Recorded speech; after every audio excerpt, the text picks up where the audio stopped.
Hi, guys. This is Vinney Chopra again. Thank you so much for liking, giving us 5-star reviews on all the great materials, podcasts, my 2 live shows that I do, 9 a.m. on Thursday and Friday, Abundance Mindset with Vinney Chopra, and also Vinney and Bo show on Friday. There is one on Thursday, one on Friday every week. And then I do the podcast, and my teams are putting so much material in the YouTube and all. Thank you so much for liking, sharing, and commenting. Today, I've got great guests with me. We're going to hang out.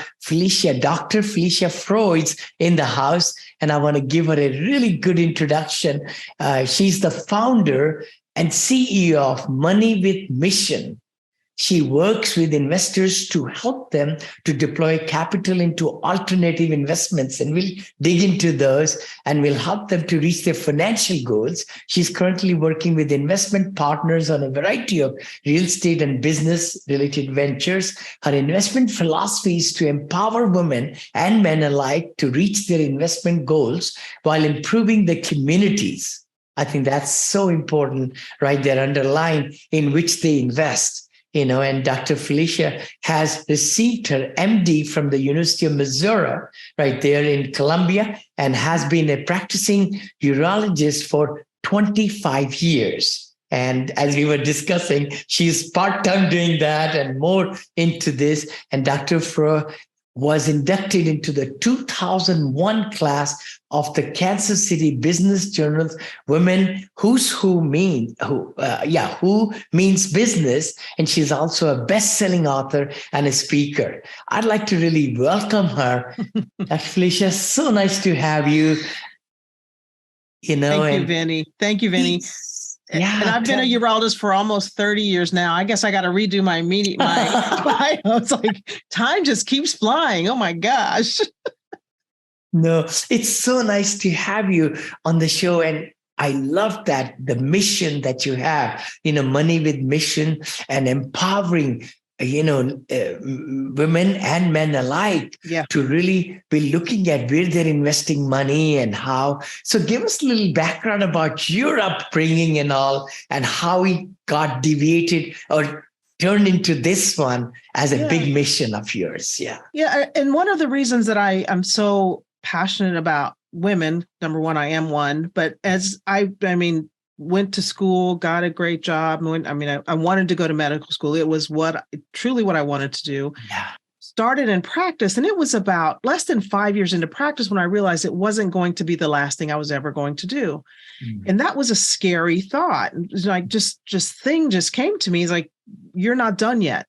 It's like, oh, I just did all of this. Mm-hmm. It took a long time to come to where I am now and realize this is what I'm here for. Mm-hmm. I think at this point, this is what I'm here for right now. Let's put it that way. Things seem to change. Yes.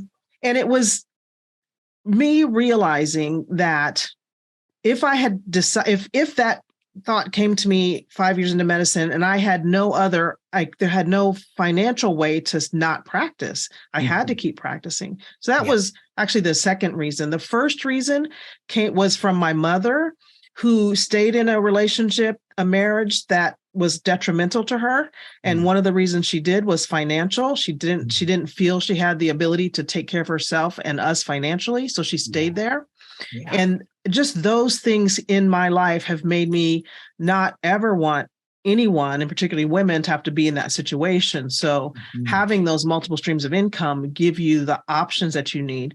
And if you never need any of that, it's so much fun to have more money than you need. You get to do so much with it and help so many. Because as we know, money just in and of itself is, what's the point? You want to do something with it. So that's the short story of that. Wonderful, wonderful. So as you grew up right there in the South then, or how? Yeah, I was born in Tuskegee, Alabama. My dad was in veterinary school. My mother was a secretary at the time. She ultimately went and got her master's in social work and did a bunch of stuff like that. But when my dad graduated from veterinary school, we moved to Terre Haute, Indiana, where he worked for Pfizer in their veterinary research department or division, should be a division.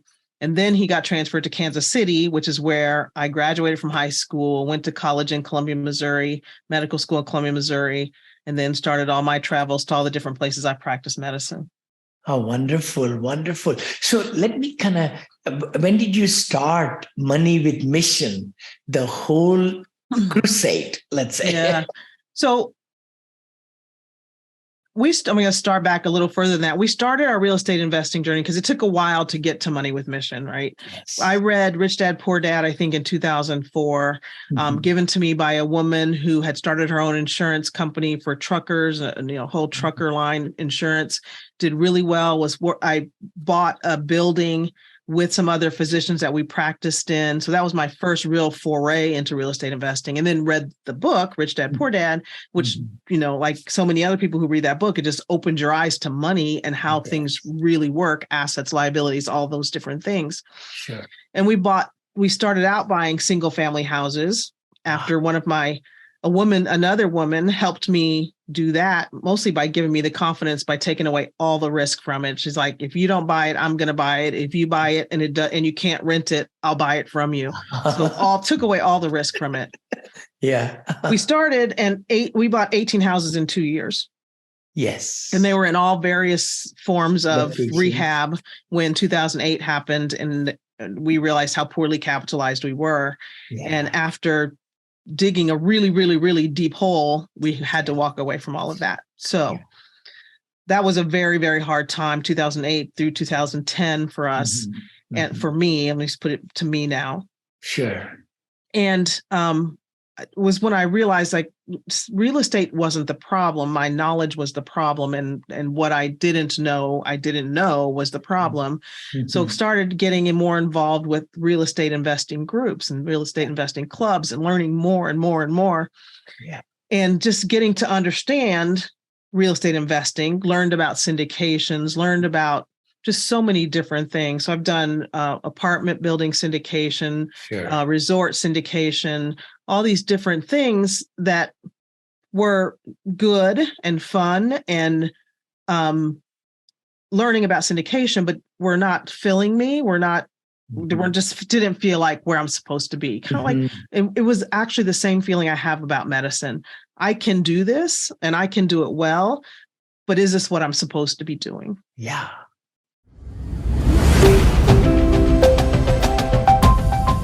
Hi, you are listening to Syndication Made Easy podcast. We will be right back after this short break.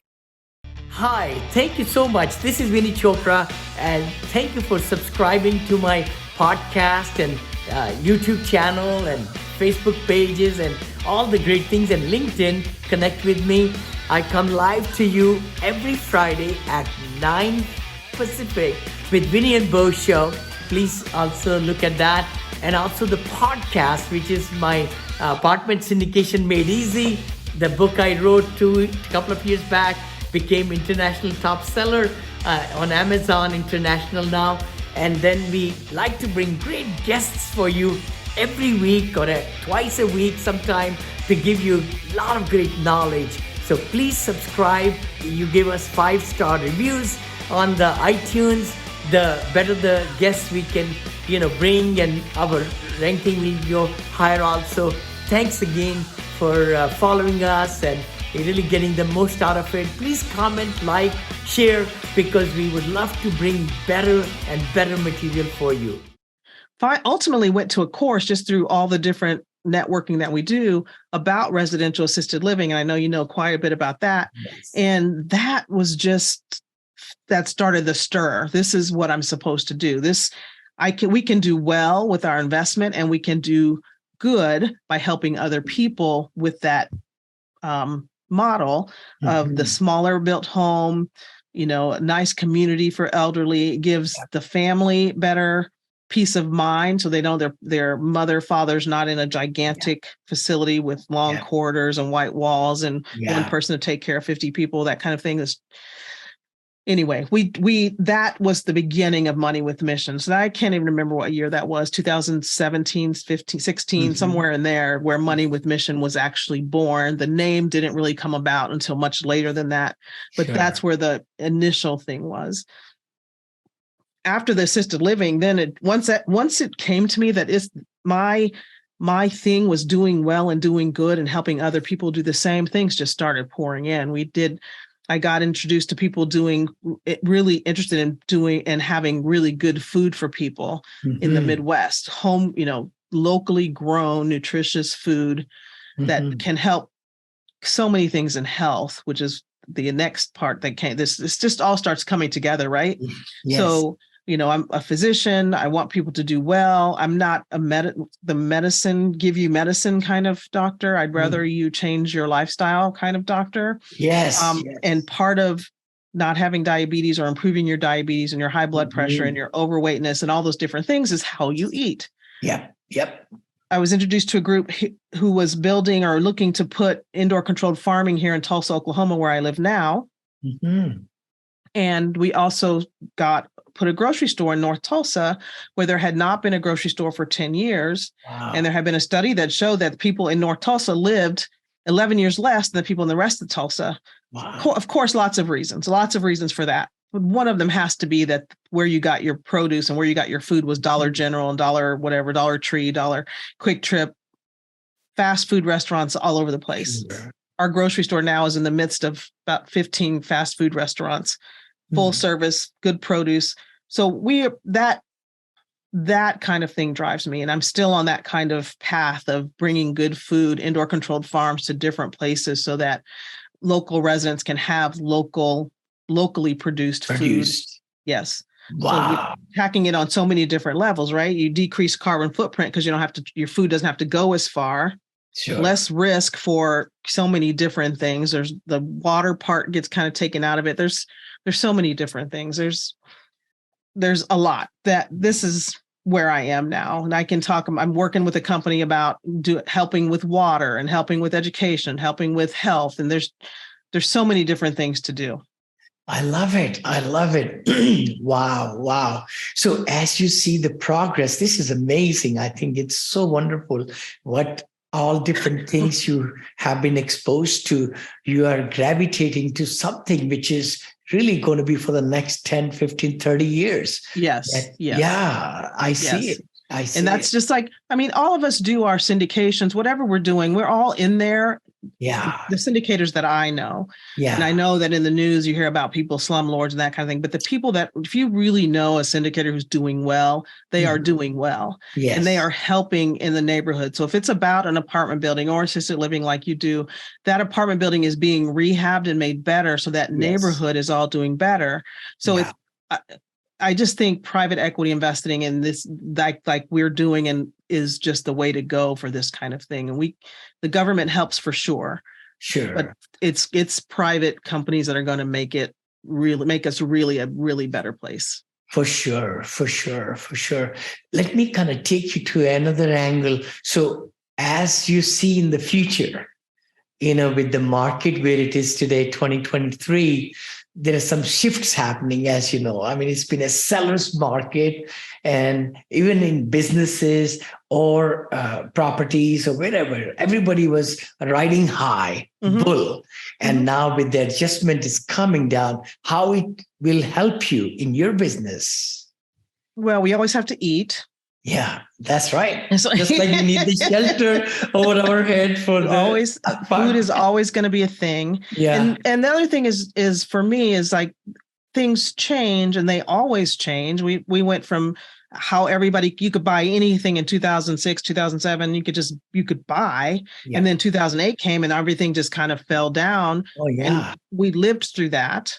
I didn't file bankruptcy, but it was doggone close. Lived through that, came out, got back in. And now it's just more of a matter for me, of being careful. There are people doing great things. One of the people I'm working with is actually building an indoor controlled farm in Maine right now. Her first one was in Jackson Hole, Wyoming, where they have like a 2-month grow season. They now have a place where they can grow produce 24 hours a day, 7 days a week, 365 days a year, and they sell it locally. So those things are not going to go away. If anything, here's where our government comes in. There's a lot of tax incentives to make that kind of stuff happen. And when those tax incentives improve the overall returns for investors. So affordable housing, even low income housing, there's all kinds of tax credits for all of those to make those more palatable, give us a chance to have private companies make that more available for everyone, because the government, as we know, cannot do it all. And what they want us to do is help. And they help us help them by doing the tax credits. So that just makes everything a lot more financially feasible for investors. So true. Actually, just yesterday, I came across 380 units apartment complex where the owners are taking 60 units into affordable housing. And in lieu, their $800,000 tax bill will be put to zero. Yes. For next 5 years. That's like $4 million. I thought that's tremendous opportunity. Yes. Yeah. How many units? 300 and something? 380 units, I heard, and 60 out of that. So that's about 20%, let's say, right? And we're not talking affordable housing. We're not talking about low. We're talking about teachers, firefighters, police officers.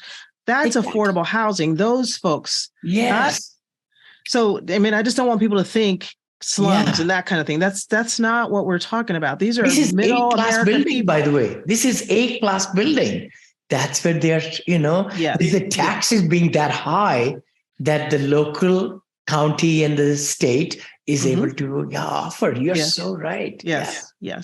And so just if we keep people fed, for me, it's a matter of creativity. If you're a mom or dad and you don't know how you're going to feed your kids, you have a hard time thinking about anything else but how am I going to feed my kids myself. If that's available and you know that you're going to be able to make that happen, what does that open up? Just think of the ripples of that one thing opening up that person, how much more productive they can be for everything just by that one thing being taken care of.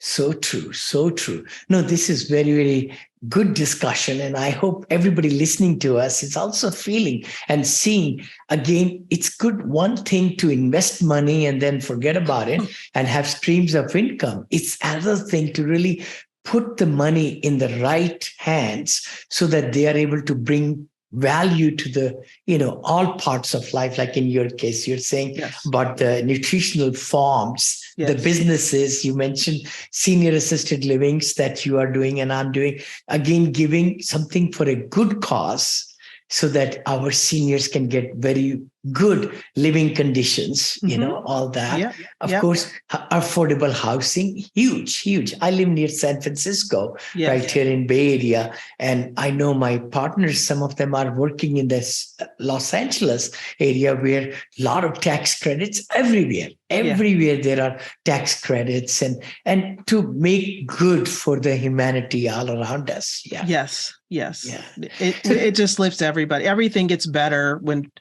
more people do well. That's so the bottom line for me. So true. So share with me now. So you've written book also. I know you're a top seller. Do you want to share your superpowers? You have come a long way. If you had to do it over again, where would you have changed it or shifted?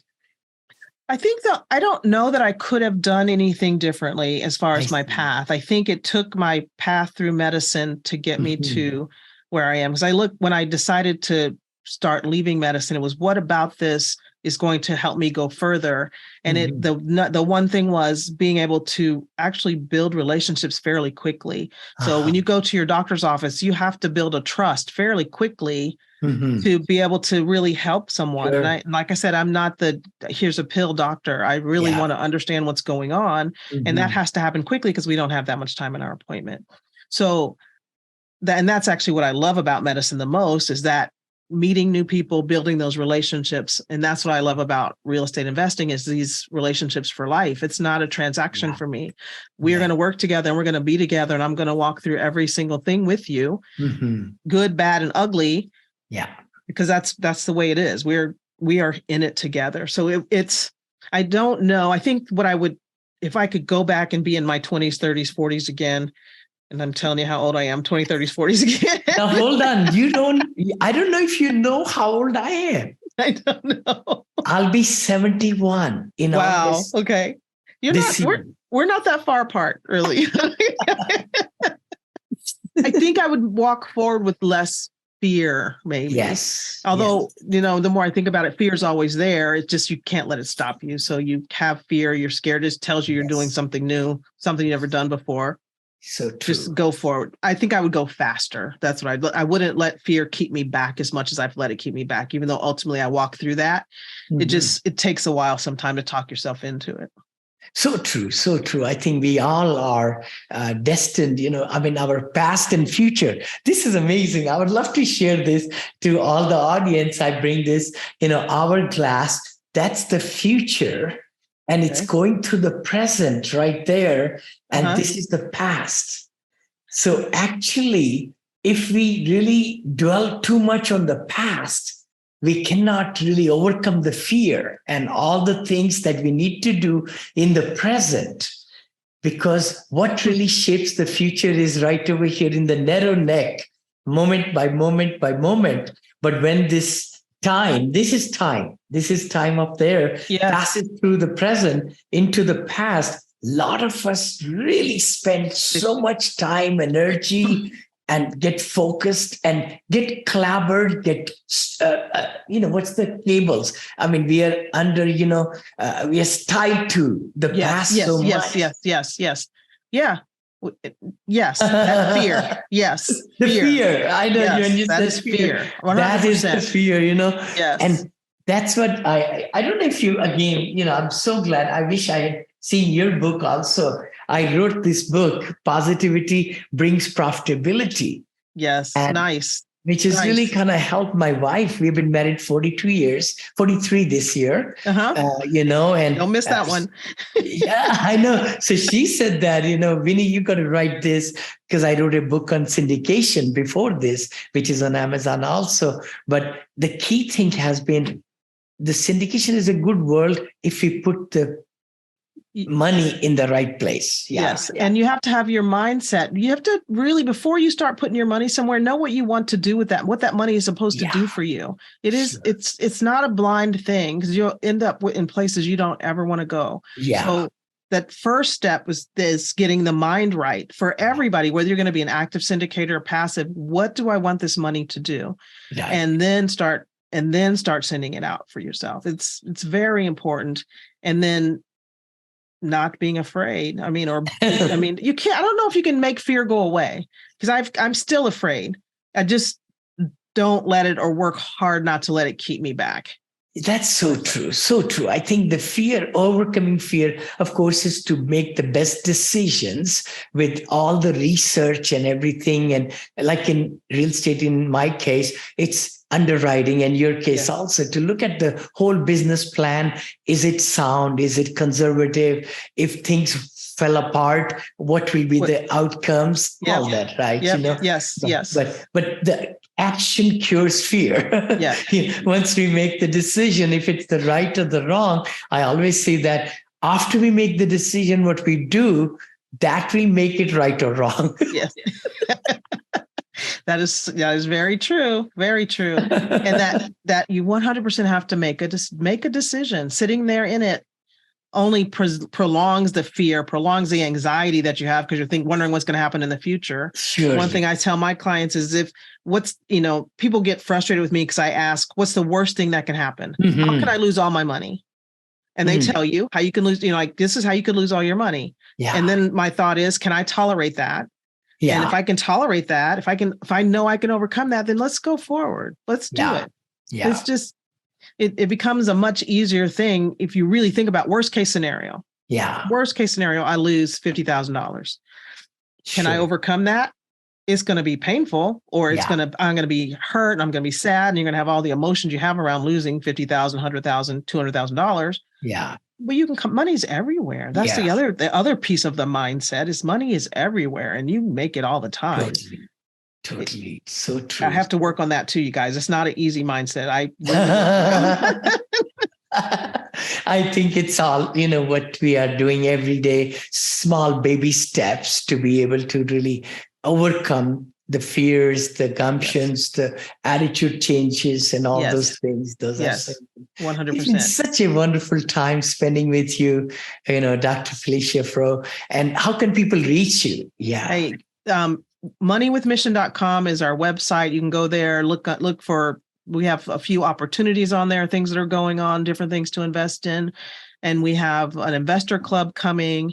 You can, tons of resources on there. And you can book a call with me, a free wealth building strategy call where we just sit and get to know each other, and I get to understand your goals. You know who I am. And that's the basis of before you start working with somebody, is you want to know who they are. So those are the easiest ways. Go to the website, check it out, see what you like, set up a call with me. You did ask me my book. I have a few books actually on there, but the one that's my own is How to Create Wealth That Outlives You. Oh, wow. So that you can get that on Amazon. You can get a copy of the ebook on the website for free. So there's lots of ways to get that. Awesome. No, thank you so much for really sharing your great nuggets. And I hope everybody listening to us, you're able to share this episode to some other people also, so that they could get most out of it. Please like, share, give 5-star reviews, and we'll see you next time on Apartment Syndication Made Easy podcast. Thank you so much.